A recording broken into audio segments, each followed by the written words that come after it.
Precisione, velocità, ecco come lavora il primo laboratorio di analisi robotico d'Europa che è stato inaugurato a Rovigo dal presidente della regione Veneto Luca Zaia, un progetto modernissimo che ha richiesto 5 anni per la realizzazione e che si snoda su 3 sedi ospedaliere polesane, Rovigo, Adria e Trecenta, per un investimento complessivo di 10 milioni di euro. L'USL 5 del Polesine diviene così punto di riferimento e di eccellenza per la patologia clinica.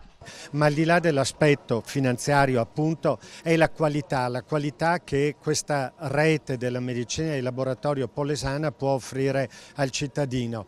Certamente il modo di prelevare il sangue, il modo in cui il cittadino vedrà il referto rimane lo stesso, ma dentro quel referto c'è una precisione, una garanzia di sicurezza nettamente maggiore rispetto a prima. Il modernissimo progetto ha come capofila il laboratorio dell'ospedale Hub di Rovigo Santa Maria della Misericordia. La piattaforma unica permette inoltre la razionalizzazione dei costi rispetto alla precedente frammentazione delle tecnologie e dei processi, con un risparmio di 300.000 euro l'anno.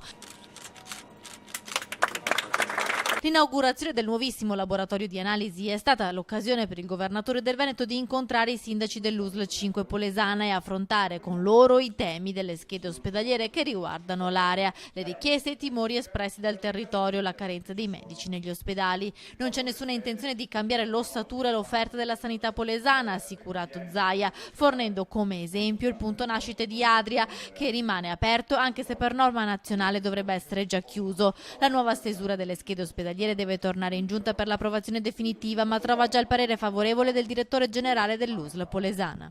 Vedo 3 ospedali equilibrati con una loro identità.